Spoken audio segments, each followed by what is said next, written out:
Good afternoon, everyone, and welcome to this edition of the MSP Success Webinar Series. My name is Jeff Johnson. I'm joined by Eric Townsend here on today's call. We've got a lot of great stuff going on this call here today. So just as everyone's piling in, I know we had a ton of registrations on this. Curious about this new surprising marketing trend that MSPs aren't using right now that Eric's going to share a ton of information on. But Eric, I'm going to turn it over to you. Let you run with it here. Yeah, it sounds great. And I'm excited. Let me share my screen so people can see. Hopefully that can come up, Jeff, for you pretty good. I'll even do a bigger screen there so make it a little better. Yeah, there it is. Okay, cool. So excited everyone for you to take time out. Like I said, Jeff, great intro, bud. Once again, great seeing you. I love seeing us face to face last week. If people that missed it was awesome. Lots of great content, lots of great sharing. We actually kicked off this webinar series last week when we were there together. We were talking about kind of what are those big trends in marketing. And so today, everyone, we went to that slide about influencer marketing, everyone got their cameras up, started taking pictures. I'm like, okay, we're going to have a whole session. So this is, once again, we're going to have 4 big ones we're going deep on, right? So we talk about social selling, right? We talk about next gen as far as digital demand gen. There's a lot of things, but today we're going to focus specifically on the influencer side. And I'm excited because influencer marketing has been one of those things where some people, they're kind of afraid of it. Right? I'll be honest with you, like most people are like, okay, influencing market, what that is. So I'm going to talk you through what it is, how it works. As mentioned previously, my friend Bill's on here from Dell Expert Network. We're going to get a little bit about that at the end, and then we're going to have Q&A. So feel free, start putting questions in. Today, our conversation though, and I'm excited. This is, I'll be honest with you, the whole week, not that I was just going to see Jeff, but that excited for this conversation. This is probably one of my capstone of the week. Thank gosh, it's Thursday. But I want to first talk to you about kind of the business buyer trends. So we're all on the same page of what are buyers thinking about, what they're looking at. And then I want to talk to you about the current state of influencer marketing. So if you've never heard this before, this is going to be great because you're going to have an idea of what influencer marketing really means. And I'm focusing on business to business influencer marketing. I get a lot of people saying, okay, we're talking influencer, the people, the kids that's on YouTube opening up the gifts and all that, that is business to consumer. I'm going to focus on business to business today. So just be clear on that. We'll give you 3 trends to know about influencer marketing, and then we'll make you aware of the resources available to help you, right? So Dell Expert Network, you got some great support there, got some different marketing things coming available, so we'll kind of talk you through all that. But quickly, just, my name is Eric Townsend.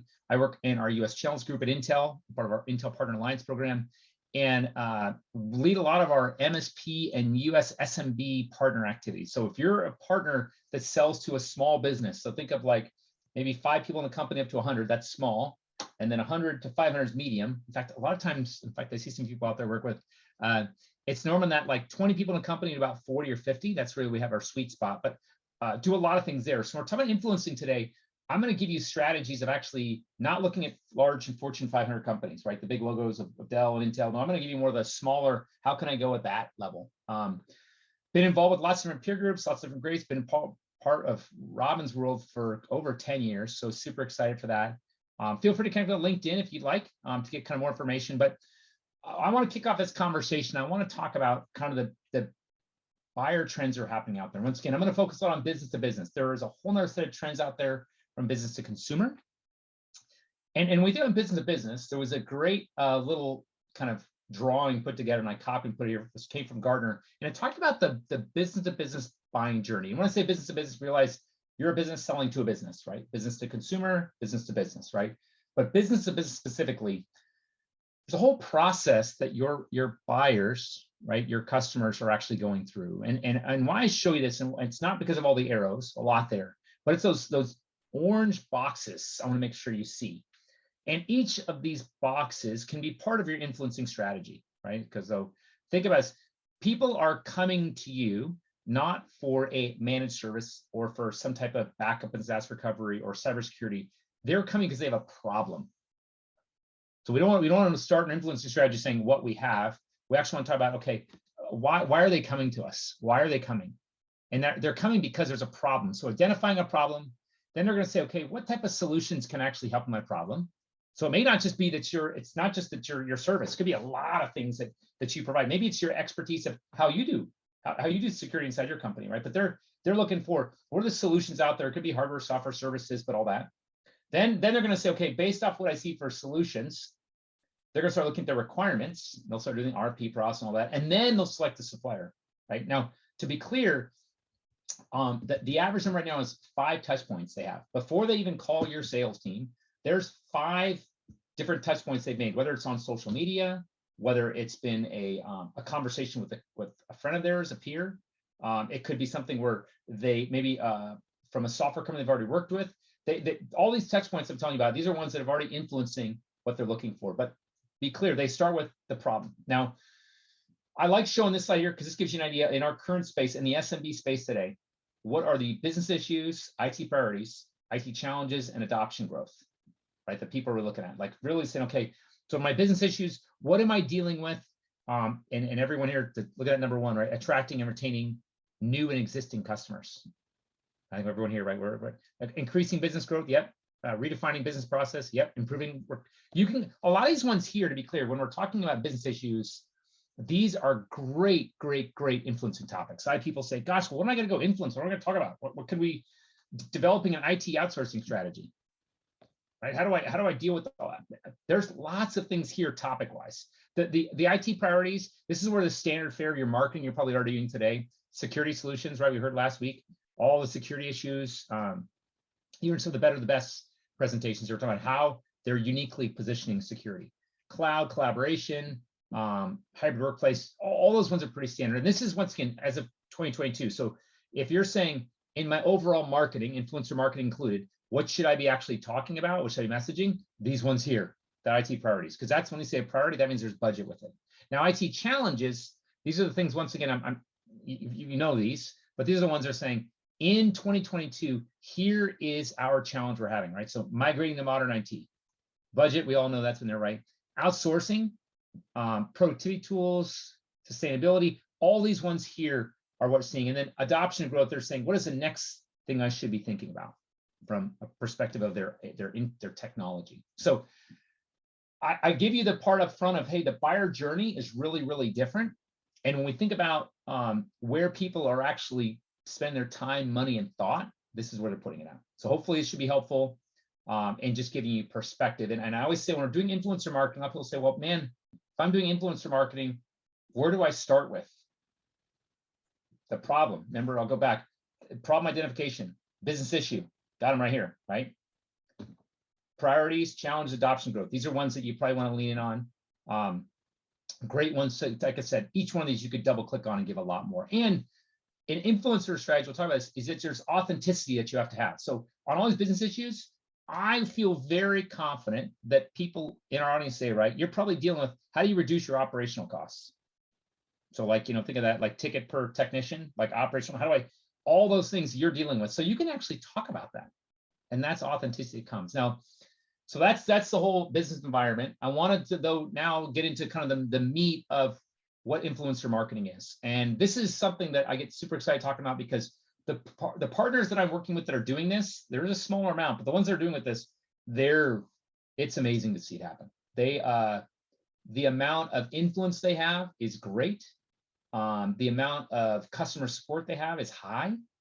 And they're seeing an impact in their business. So let's just first be really clear. When we talk about influencer marketing, there are 2 key pillars: content and influence, right? So when we think about this, when we think about how we're going to influencer marketing, it's about content and influence. So that in that order, meaning if you don't have content to go and use, don't start influencing marketing. You just don't randomly start conversations. That's what a lot of partners do. They're like, oh yeah, I'm going out and I'm doing activities. I'm like, well, what content are you basing all that off of? And they're like, I don't know what we have. Like, I'm just starting conversations. We want to be really specific. So that activate, right? That's our part we're starting. That's understanding customers, right? And what their kind of things are. And then also, what are the goals around influencing? So whenever I'm talking to people about influencing, and this is for everything, and I'll give you some metrics later, we always, always, always have to measure. I don't care if you're doing the marketing yourself, you got someone else to help you, but we got to have goals that we're going at. And it's not a problem if we're telling a partner earlier speaking, I was saying, hey, look, think about this. If we're doing a demand gen campaign and we don't hit our goals, that's all right. We've at least learned from it. If we're not tracking anything, we don't know where we're actually at. So understand customer, right? Understand your influencer goals. That's part how you start. Then you start saying, okay, when we look at going and putting this kind of influencer market strategy together, how do we find the right influencers? Now we'll talk about owned influencers within your company and then paid influencers. So how do we actually get them involved? And then when we get them involved, we have to be able to have them have the capability to amplify, right? To actually promote what you actually have. And the influencers, we'll talk about the details of it, but you got to start up front with who's the customer you're targeting, and as far as what are your goals you have for this. Then you got to make sure that you've got the right level of content that supports these folks, right? So you've got the content, but then you're collaborating with them. What do they need? What do they normally use? Do they use videos? Do they use just scripts? What do they actually use overall? And then making sure they amplify. Now, why? So people say, gosh, Eric, I've got so many things I'm doing for marketing. Why am I going to do influencer marketing? Tell me the why, right? The one thing on influencer marketing that's very, very different is that you are able to provide a unique point of view. We talked about this last week when we were face-to-face, right? How am I uniquely putting out my point of view about me as a partner? How am I unique, right? It could be related to that problem right up front, right? But how are we able to really talk about can be technology, but it's probably about more of a business pain point they're dealing with. And you get to really target that, right? So you can be very specific and you can say, look, here's when we've seen the environment today, whether it's in a specific vertical, whether it's in a specific like region, it could be around compliance, but a lot of things. You have the big capability with influencer marketing to have a unique point of view. Another great thing about influencer marketing is you have your thought leadership. A lot of people partners say, gosh, Eric, I want to thought leadership. Everyone's talking about this. I want my customers to value more of me so we can increase share of wallet, or I want to get new customers. And everyone says thought leadership. But how do we actually get that deployed, right? This is a part here where you can actually go through and get that unique point of view. You can get it out, that point of view out there. And then you can actually have kind of, they call it the shine a light, right? You get people actually looking at it and getting more visible. Access to networks, professional contacts is a great thing about influencer marketing. So you grow that. And then the big part of it, I think, is that I mentioned a little earlier, but all things are authenticity, the authentic professional credibility that you actually grow, that you actually engage. So when you do influencer marketing, realize you're gonna get the aspects of people are gonna be able to know more about your company, but they're also gonna start to know more about kind of the brand that you have, and then also how do you engage? What problems are you actually solving? So this is the why, right? So I want to give you just basic, here's the why behind people doing influencer marketing. These four are usually pretty good. And I always tell people, you have this aspect, and we mentioned this last week, right? Brand versus demand. Remember that little conversation we had? When I'm doing influencer marketing, some people may tell me, well, Eric, I'm going to go do it to influence my brands. We're going to it's going to influence demand, maybe a specific offering. I would tell when you first start it's a lot more on the brand side. And as you actually get more specific clarity on, everyone understands what you provide, what problem you're solving, all those things, then you can start doing demand. Now, what people do, right? So when people say, gosh, I'm doing influencer marketing and specifically content around it, that's what we got to start with, right? Content influence. What are we going to actually use? And I wanted to show you this. This is where, when we think about what is really resonating with people right now, so they are always looking for, how have you solved someone else's problem? Do you think you solve my problem? I got problems, right? But how do you solve someone else's? So case studies, right? That's one thing. 47% of people say, look, that is definitely something that if you're out there and you can actually have your point of view that's authentic, it's given through a really good influencer, but you have examples, huge. Webinars. So when you're doing your webinars, I think everyone knows this, but you should be recording them, right? And that is a piece of content that your influencers can use. Third-party analyst reports, and that can be a business or technical one. Also, this may not be something that is yours that you paid for. What I mean when I say is that you'll find a lot of public reports that are online. So threat reports from different vendors, right? There could be business reports from the government. All those things you can actually utilize. Whenever I say third-party analyst reports, people are like, gosh, I don't have money to actually go through, and I don't have money for it. These are ones you don't have to worry about money-wise. This is actually ones that are available. You can pay for your own if you want. But that I would, those are great ones. That's 35%. User reviews, video content, white papers. You can see a lot of things here. You realize that there's kind of a finite list. So you're not seeing lots and lots of things. I would say even infographics used to be big. Nowadays, it's all about kind of the video, right? That's much, much more. So blog posts. Blogs used to be a thing, right? But now it's more the video blogs and things like that. But when you think about your influencers, the marketing you're coming with them, case studies up front, webinars really, really key. And then I'd start, if you start looking at, okay, beyond that starts dropping where you start seeing, okay, these reports, these reviews, all those. So this is talk about the why, some reasons why being authentic, right, in your unique point of view. The what, you kind of have your, now the next part, people say, okay, well, then how do I do this? Like how that's about, and the how on this can go in many different directions. And I will talk about the who here in a couple minutes, but doing influencer marketing, you can find an influencer area. Like this person has, for my vertical and my customers, everyone listens to this one person, or there's a couple people that maybe people locally really connect with.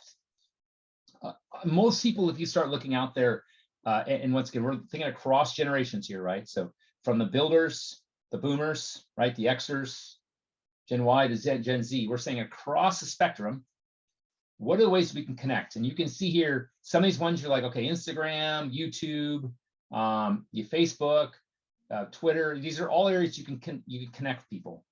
These are the more public ones. I always talk to people like, well, gosh, we want to have our own so we can create a community and all that, which we'll talk about community marketing. That's another one we'll do a webinar on next, right? But for this one today, these are all the ones that really help you scale. So I'm not saying you got to go create your own community. These ones here, you can take some of the content we just talked about, and you can actually get it out through these mechanisms. That's the how, and you can get out. Now, once again, you're going to probably use someone to go and get the information out. And this goes back to just, staring at this, like, okay, I see videos, I see posts, I see tweets. That's why the content piece is so crucial, right? If you don't have that content right, you can start a conversation, but they're going to expect more. It's like digital consumption, and you got to be able to have it there. Now, so we've kind of talked about the why, the what, and the how. I do want to make sure the who, because this is a very, very big part of influencers. And I want to give you the qualities of an influencer. And when we talk about it, we've got to be really clear. There's many aspects to an influencer. I wish I could tell you it's just, okay, it's just that people, they've got a certain number of followers. On the consumer side, that's a big deal, right? But we're talking business to business. On the business to business side, it's all about the relevancy, and 91%, right? That if you're picking an influencer, you want someone that's very, very relevant. That like when you're talking about security, or if you're talking about a certain maybe business assessment you do, whatever it is, you just say how relevant, like how much expertise does this person have? That's the second one, right? Got expertise, but how relevant have they done things? Remember how cases are, have they done things with, with other customers, or have they been involved with a certain situation? Can they be that case study for me? Relevance, number one. Subject matter expertise, number two. What we have to also talk about, and this gets a little bit to that how I just showed you a second ago, right? All that listing is, you got to have an influencer that really that publishes on multiple platforms. So someone's like, hey, by the way, yep, I've got a YouTube page, and that's where I get everyone at. I'm like, not going to meet. You've got to make sure you've got other areas. Obviously the relevancy of TikTok has grown a ton. So you've got Instagram, you got Facebook. There's other areas where people can actually have, but we really got to make sure that they're publishing on multiple areas. They're also, this is where we're getting some of the qualitative side of influencer. Their values have to align with your company. Now, I'm not saying your exact core values, but I'm saying general values. So if they're out there talking and they're saying things outside of, just talking about your stuff, and their values just don't really line up to what your company is, bad. Because people are going to hear, and even the people that are actually engaging with them, they're kind of lining up those values. If those aren't ones that line up with yours, not the type of customers you want, and also not the type of influencer you want to have. So making sure it lines up with your brand. Obviously, we want to make sure that the influencer is not just dependent on your content, relying on it, yes, but not dependent on it. So you will have content that you'll create. You talked about that in the how of all that, right? But and what? But I want to make sure understand that you have to make sure that that influencer can create their own content. Most people, this is a given, right? I'm not saying marketers, but you really got to ask them, like, so how when you do influencing, what's your relevancy on publishing your influencing content? How can that happen? Also, and this happens to everyone when you first start going on this influencing path of like, okay, are they going to really be an advocate for our brand? Are they going to be someone that like goes, yeah, hey, I really believe in what they do. So, for everyone here, if you're doing a managed service or you're doing some type of technology support, you're going to probably maybe tell the influencer, hey, by the way, as part of this, I want to actually be servicing you, right? You want them to feel what their customers are actually having. Some people, the ones in the bottom here, I'll tell you, a lot of people, they start here, which it's good, it's relevant, but the audience size, how many people they actually have in their audience, their kind of personality and really how they come off, and then their professional credentials. Those are definitely important. But I would tell you the top two lines are ones that are pretty big from a effectiveness overall. So when we talk about influencing, be clear, these are all things you should be staring at. I wish I could say one is more important than the other. I think all of them you have to be clear. And I had a partner recently that made a scorecard on this. He made a scorecard and scale on 1 to 10. And that scorecard, he had not only the owner did it, but his marketing team did it. And they compared, okay, who are the right people? Now, I will mention on the who, here's where people are going to be like, Eric, man, we don't have lots of money. We can't do, I'll get to one of the trends here in a second. These don't necessarily be people that are only external, right? You can have people that are actually internal inside your company that can be influencers, right? And so maybe they're known in the community for a certain activity, or they do certain things to help the community. Those can also be influencers. And I will let you know, when we think about this whole thing of influencing marketing, right? There are businesses are really seeing these results. It's not like, okay, maybe we'll do it. It is growing a lot. I'd say that when you think about prospects, right, it's a lot is coming through this whole thing of influencer marketing. And really people are starting to hear about, okay, gosh, there's awareness of kind of your company, your brand. There's also maybe a part where there is a preference part, and there's also a purchase part. Now, what I would tell you that when we look about the 78% of the prospects, you could see as far as marketing wise, and as far as the impact customer, 74%.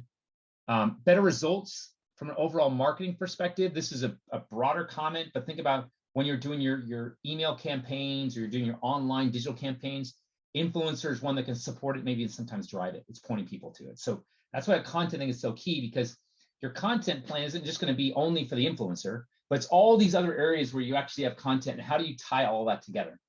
Could have a whole nother, we do our advanced demand gen later this year. I'll tell you how all these pieces can connect, your digital, your social, all those pieces. But you don't want to be able to go put give your influencer one message, and then everywhere else on your site and everywhere else is totally different, right?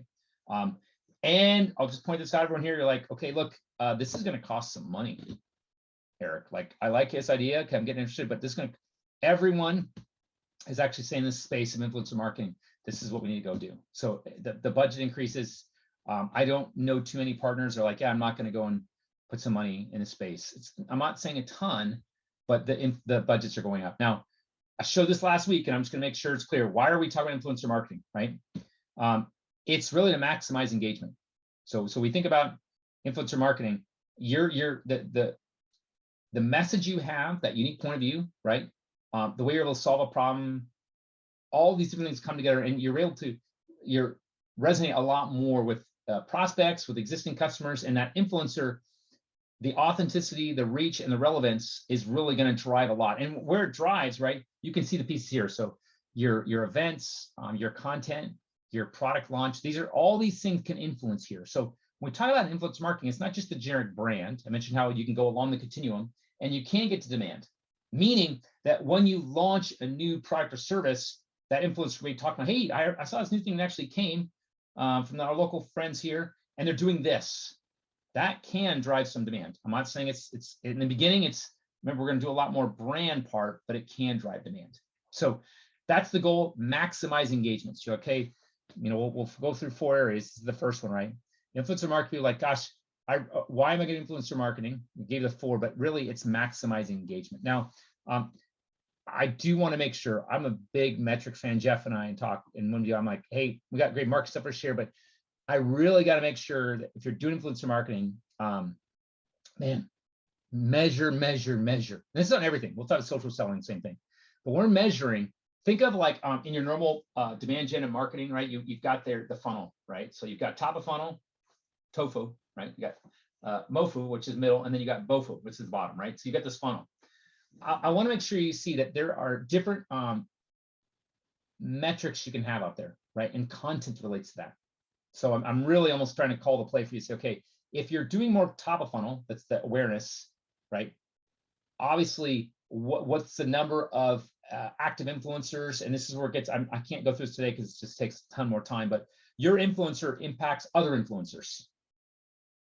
So I'll just say again, your influencer you have can impact other influencers, and you can actually measure that, saying, hey, by the way, we have this influencer, but there's 4 influencers that are following this influencer, and we get all their people, right? You've got reach, and once again, you can see the content types. So what do you want? Videos, blogs, all that. When you go middle funnel, a little bit different, right? Around engagements. This is where you start talking about, you can do different things from a brand and also demand, like contests, product offers, things like that. Bottom of funnel is really where you're starting to get a lot more people engaged around what you actually have, what you're actually bringing to market, what, not just the problem, but what's that solution offering that they can go and look at. So kind of the requirement side. So big takeaway from this, please, if anything, when you're going and engaging any market activity, measure it, measure. And this is, like I said, I give you 4 or 5 in each area. Big fan of it. And once again, the reason I measure is because something's not working the right way, you can at least understand, okay, in a 3-month period of time, what's like, if we're saying number of influencer engagements, let's put a number on it, right? The next 3 months, we want this many engagements. We don't get it, cool, okay. When we know that do we need to put more budget on it or not, but at least got a starting point. So, okay, so that's your gist on influencer marketing. That hopefully should provide you a lot of good baseline, right, on kind of the why, the what, the how, and the who.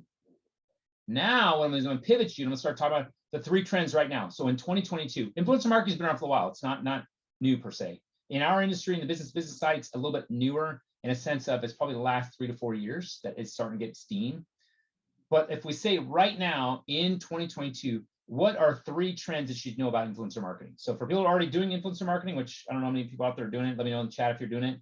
But for people that are new, you're going to actually get like a lot of good learnings in this section here. And so let's jump into the first one. And this is going to sound really weird, right? There's actually, when you think about influencers, there's actually 5 different types of influencers, if you didn't know this. There's nano influencers, which are more of like, they're more advocates, right? There's people that are micro influencers, which they have more followers. They are relevant, but they are really around networks they actually connect to. You've got professionals that are more in a professional status where they're really well known. You could be business leaders, could be subject matter experts. You have macro influencers, where these are more like starting to get in that celebrity status, but they actually will reach a lot of people that kind of publish. So they're influencing a lot more people and influencing influencers. And then you have celebrities, right? These are the ones, the hardest part of celebrities, when you do that, a lot more things come into play around their messages they're trying to get out, not just yours. So there's a lot of like, okay, where does our stuff fit? Now, the interesting thing is that when we talk about this, right now in 2022, you see back in the day, it's like, hey, you got to have influencers. You got to make sure that you're doing celebrities, those macro, that's where you make your biggest impact. That's pivoting is they're saying, no. The micro and the nano influencers are the one that's going to have the biggest impact. Huge, right? And why I say this is because when we look at nano influencers specifically, you may have people in your company that have a following. Maybe they're known for something. Like I said, maybe they're in your community doing volunteering. Maybe there's someone that is on maybe they have a certain certification, or maybe on a technology, or maybe they're involved with a standards group, right? That provides some credibility, it provides some authenticity. So when we first off the bat, this should let a lot of people go, okay, maybe it's not as much money as I thought it was. You don't have to go and hire a celebrity. Don't have to, right? But micro and nano influencers, that's what you should be really kind of focusing on up front. Now, this next one, and this is where, like I said, most people are like, okay, I gotta make big videos, like a lot of things. Shorter videos have a bigger impact than longer ones. So when we talk about, okay, I got to have certain webinars out recorded on my page, or I got to make sure I'm putting things, literally, people are looking for very short terms of video, right? And because of our generations, right? So you think of the Gen Y millennials or Gen Z centennials, right? They're looking for real short ones. I mean, like seconds, right? Because they're really trying to make sure that they've got a lot of things they want to consume, so that digital consumption is huge for them, but they don't want to take a super long time. So what I did is I kind of gave you the, what are the 11 types of short form videos you could actually do? Now, once again, we are not going like long on this. Like, it's not like you're going to spend, half an hour explaining these things. So when we talk about product, service, and demos, It can be literally like, hey, sneak peek, here's what's coming, here's one key stat on it, bam, you're done. That simple. Testimonials, right? We have around tutorials. You can kind of go down behind the scene videos, a really cool thing, talking about kind of your business where it's at. Teasers, live stream events. That's a big thing happening nowadays. You're probably seeing that in a lot of consumer places where people are actually live streaming wherever they're at. But back then when you live stream, you would have to pick a certain place you were at and have it all look nice. Now you live stream anywhere. I've actually had partners actually live stream from a customer once the customer says, hey, it's all right. And they're doing it like a live case study, live streaming with someone 2 or 3 minutes long. That's it. Shorter the better though.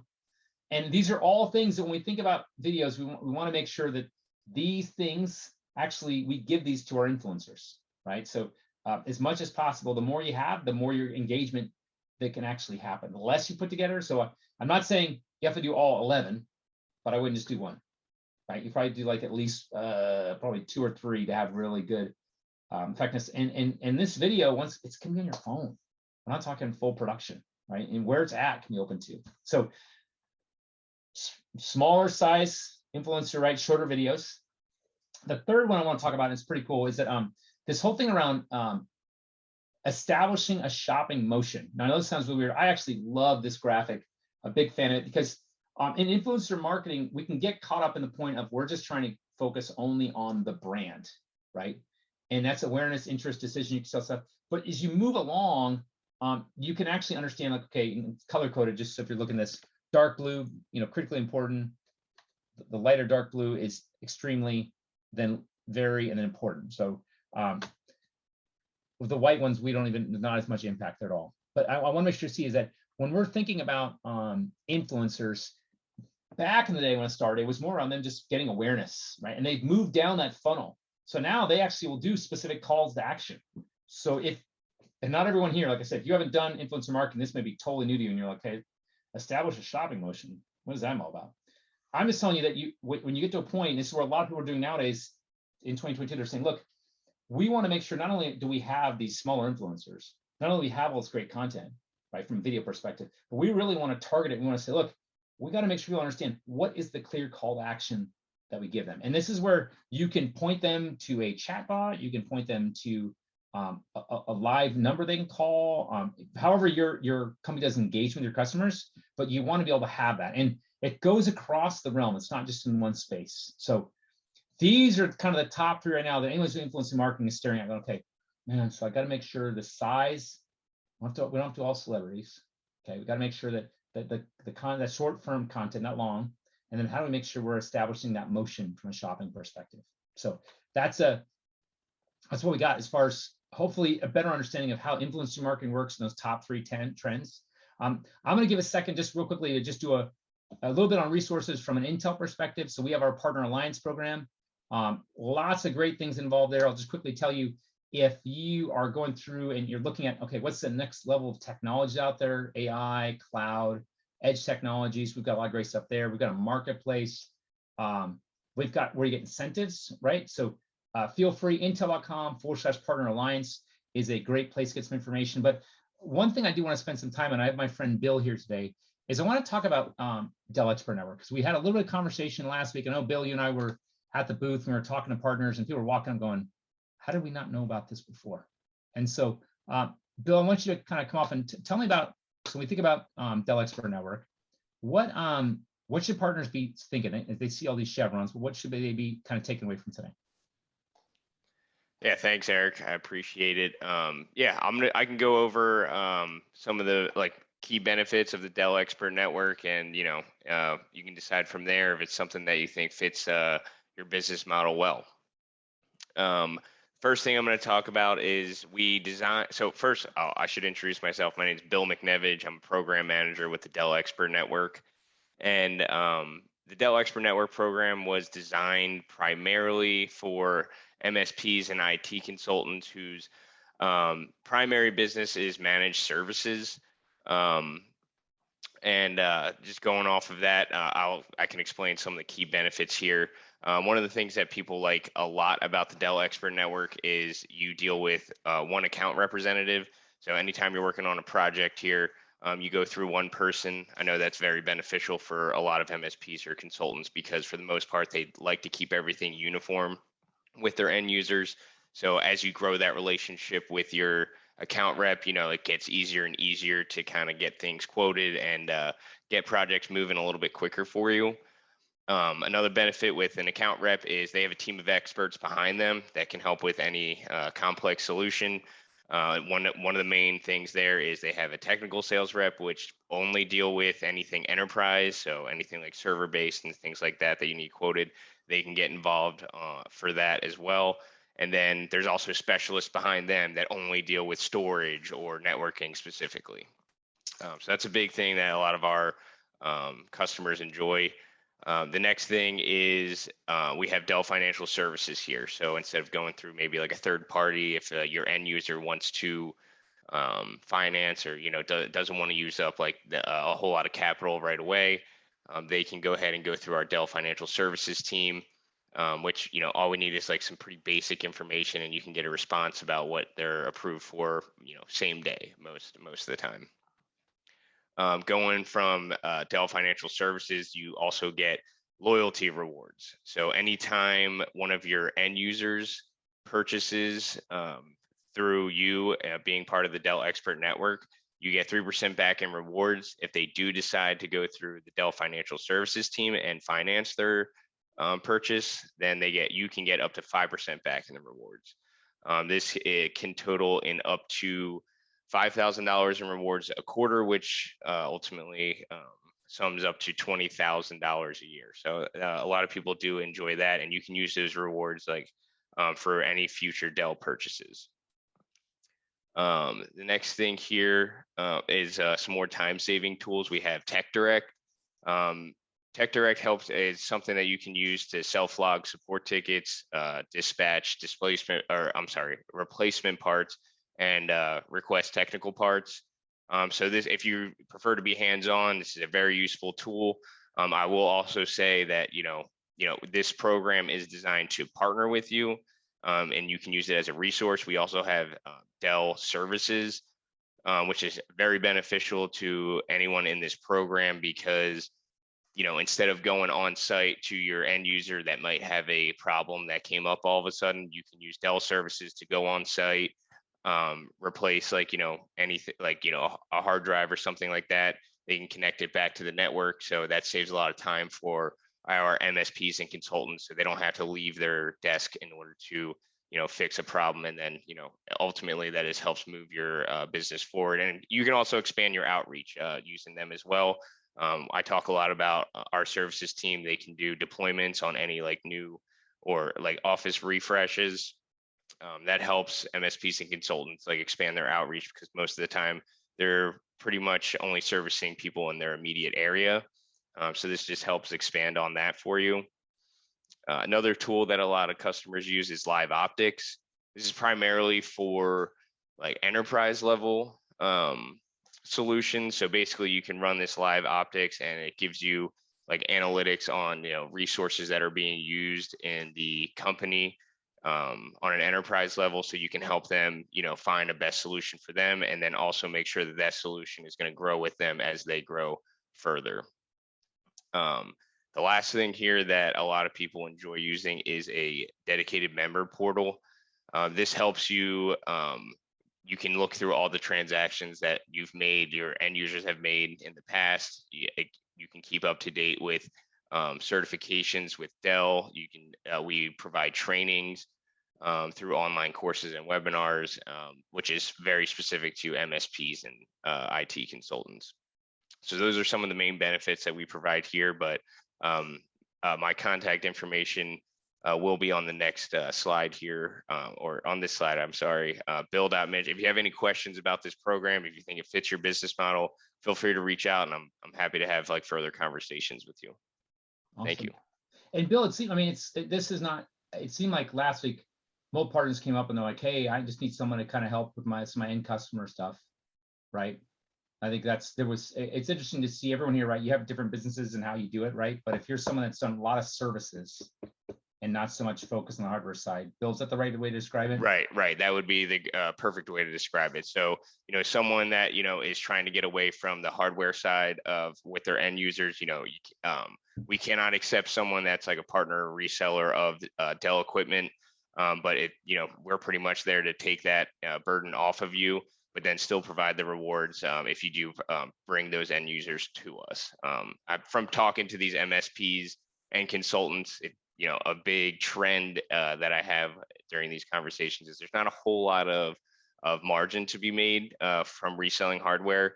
And then that also takes up time and effort. So this is just a program to help you, focus more on your services that you provide to your end users, and then we take that the burden of the reselling of hardware. So it's all on a project by project basis, but that is like the primary reason there. And the reward stuff out too, also, Of course, yeah, everyone loves rewards. We get money, so that's good. Okay, well, cool. So, and as people, like I said, if there's things coming up, folks, please make sure we're going to do a Q&A in a second. We can have more discussion on that. Just next steps, I really make sure, we've had a good long conversation today, right? About what are we doing from an influencer marketing perspective and taking that next step. I'll let you know. Remember, we went through 4 topics last week, right? Give you high level, in fact, so a couple partners come afterwards. So can I get those slides? This was the next level down for influencer marketing, right? We got community marketing, we got advanced demand gen, we got social selling. Those are coming soon, so you'll see more. But once again, engage with that Dell Expert Network. You see the link there. Also, Partner Alliance. Go ahead and access that. Those are things we want to help you engage with, because this is great content here. But we've got, as Bill's went through, a whole bevy of things supporting you. So with that, I'm excited with Rachel Dotson here today, kind of helping us manage everything. Great, Rachel. Glad to have you, Rachel. I know we've got some questions coming in. Yeah, we've got a ton of questions, and I know everyone's excited for the prize too. So we'll get through this and we'll get it back to Jeff. Let's jump into some questions. Let's go back to the part, Eric, where you talked about the length of videos. We've got a few questions here. You said, the trend is shorter. Yeah. So I have someone here, John, thanks for commenting in. They're doing a cybersecurity series, and each episode is about 1.5 minutes to 2 minutes. Does this description meet what you were talking about? Yeah, it sounds weird. Like, it's, Rachel, I'm going to get really weird on numbers. So it's, but that 87 seconds or 90 seconds or less is really good. I love what they said about series. So this is one thing people have to understand. You can make small videos and make it like a series. So you can still have 1 minute, like 90-second videos, but just make them, break them out by a series. And we do this a lot. We're doing consumer marketing where they can only take in so much. So that's perfect. If you can, once you start getting 3 minute, it starts losing its effect. But you can do a series where it's like 1 minute. You can do a 5-minute series and just have 1 minute, 5 1-minute videos, and it works great. Because also what happens, Rachel, that digital consumption I mentioned before, people consume things like randomly. So they'll watch one video and then go over here and then come back. And so it's like, you can't depend.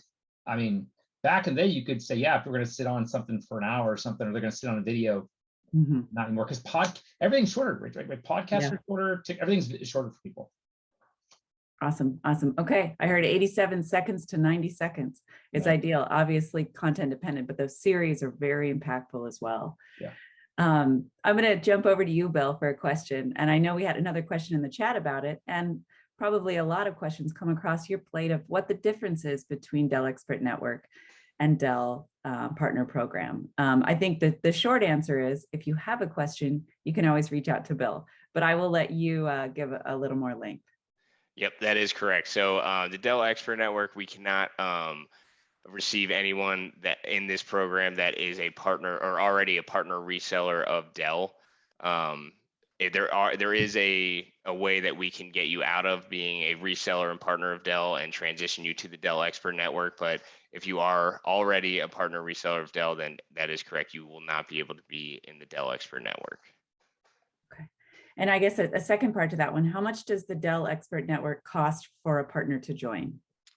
There is no cost involved. It is like something that, is free to join, and then you still get all of those tools that I described earlier. Awesome. Thank you for that. Eric, I'm jumping back to you. Now we're going to go back to the beginning of your discussion. the question is around you said that fundamentally you need to understand your customer. Mhm. You need to understand their goals. Yeah.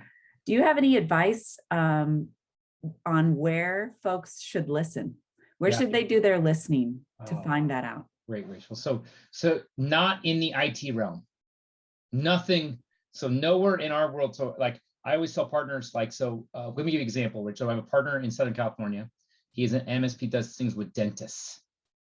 And every year he goes, there's a national dentistry conference. He goes to that dentist. He's actually, he's gotten so good from an influencer. They actually asked him to speak now. But for the first couple of years, he'd go to the conference. He would sit and learn about things for dentistry. So the new tools they're bringing out, how hygiene's working. There's actually, for dentists, you know, there's actually compliance regulations on HIPAA. And so he learned about all this stuff. And then, but it was nothing with technology, zero. So so when he would do and start talking about things, he was listening to what his customers' problems were. So when you get a new drill, right? I just say that for people who don't like dentists, but when you get the new drill, it's actually not something you just all of a sudden give it a tech and they start drilling away at your teeth. They actually have to get training on it.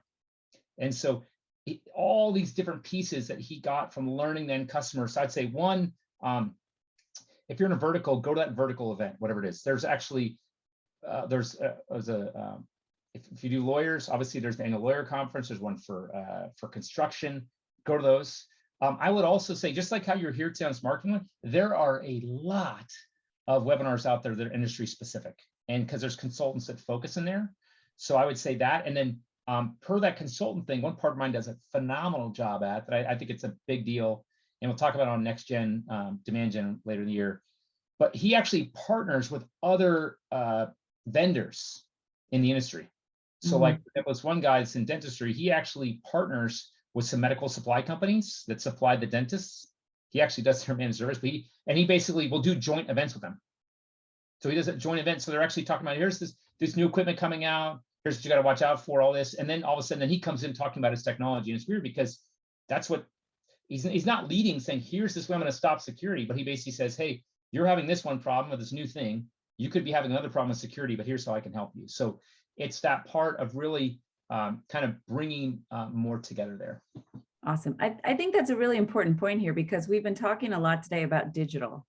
And I think it's really important too that, you know, the listening to your customers and the finding of these influencers doesn't have to all be online. You know, you're out in your networking, you're out in the real world doing that. So, you know, you're executing a lot of this marketing online, but the upfront R&D of it is a lot of it, even more so now than the last couple of years out in the real world. Rachel, one thing I'll just add, because you said a second, but I want to underline this. So I probably had 4 or 5 marketing conversations this week with different partners across the US. And all of them have said the exact same thing to me. You all didn't know, okay, like coming out, it's like, okay, who would want to do physical events? Who's going to go virtual? There's a lot of people wanting to engage physical events. In fact, a partner of mine in California had 670 people he went to an event with this week earlier. And he was like, we were all in the same room and then people were back. And so if you're thinking about that, now, depending on where you're at in the US, right? But for a while, okay, what's the uptick on it? I can tell you if you were at the Robin Run, you saw all the part, right? But I think end customers, and not all, but a majority of them are actually saying, I will engage. And there's a whole thing on event marketing you've got to think about that if you're doing them. But I feel pretty confident all the partner calls I've had people doing their events, those face-to-face ones, they're not lacking the people signing up. So. Gotcha. Yeah. I'm going to condense a couple questions into one because we're running out of time. And this is in regards to metrics. So Eric, I got a 2-parter for you. Yeah. The first one is, and this is going to be very general, but how long of a time do you give your campaign, your influencer campaign, to gather metrics before you maybe need to pivot? Yeah. So so this comes up a lot, right? So first thing I'm going to say, and Bill knows this well, how much money you got. Right. It's all about that. Right. So, I mean, I could say, hey, by the way, you know, ideally, if someone's got money, I'm going to tell you it's a 6-month window. 3 months I'm going to start with. So kind of think of a crawl, walk, run. The first 3 months, I'm really crawling and making sure I've got metrics for 6, but I'm going to have a checkpoint in that 3-month time frame. And then basically you start looking at month 4, and then month 5, I should start seeing return. When I get to step 6, month 6, I should be hitting something. So if you got a lot of money, if you don't have a lot of money, I'm going to say a minimum, it's got to be 3 months minimum. That's just the part. But people that do really good marketing, right? This is above influence. Influencer marketing is just one pillar, right, of what you can be doing. We want to have hopefully a 1-year plan. I mean, Robin has all these really cool things you could do. So I would sit back and just say, when we're thinking about this, it's not, and I went through a lot today, Rachel, right? So you could say, okay, influence marketing is all we're going to do for marketing. No. You still got to do demand gen. You still got to do your email marketing. You still got to do your SEO, right? So got to do your event stuff. This is just one piece of it. So. Well, let's extend on that. And I think, you mentioned this is a year-long series, and I know one of our upcoming ones will be on social selling. Yeah. So we'll talk a little bit more about that. But the question for today is, Emily said, I have a question about influencing on social media. Have you found that the algorithms in place have limited the amount of people and followers you can reach and who will be able to see your content? That's a very good question. Yes. So there are, a lot of the big companies out there, right? They are trying to avoid digital spamming. So digital spamming, if you heard of this term before, right? It's like when you get email spam, you get all email. They're now curbing that on social. Digital spamming is definitely a hurdle a lot of people are running into. And what I say is, remember, way back, Rachel, in the beginning, I was talking about who is the audience. We don't have to go to everyone. The more you actually put out in your engines, like, so if you're doing Instagram or stuff like that, and you're just spamming, you're gonna get limited. You won't get a lot of stuff out. But if you're very specific, and what I tell people, I don't know how to explain, like when you're looking at doing social or looking at SEO, you got to think of it as like they work together, not interdependent, right? They're not like independent, they work. So if I'm going to do like an SEO on a certain piece of content I have or something like that, how do I connect it into my other social platforms? And that part of SEO, the integrated SEO, it actually gets past those filters. And once again, you can't do a broad one because it's not going to, you'll get caught, right? But if you do an integrated, meaning you've got an SEO you're paying for, you've got a piece of content, and you can add another piece to it, right? You can say, hey, we're going to do a live stream event or something. The more you have things connected, the more it's going to filter. If you're just sending out one post and you're doing it to everyone, you will get filtered. Thank you. And again, more on that in our next chapter, social selling. Yeah. I think that's all about time we have for today for questions. Before we go back to Jeff, Eric, any closing? No, just I think, Rachel, whenever I'm done with partner, usually right now the eyes are wide open like the deer, and they're like, oh my gosh, that stuff. I say focus on one thing, right? Focus. I mean, if you think about the great football teams like the Philadelphia Eagles, right? They how they built their dynasty. That's for you, Bill. They did. You have to try and do everything. So all those things I showed you, just focus on one. So if you said, I want to set up an influencer, who's my influencer? And it could be it could be someone in your company, a cool tech guy. Cool, start that. And you really take that first step, and that'll actually get you moving more. So awesome. Thank you so much. Well, back to you, Jeff.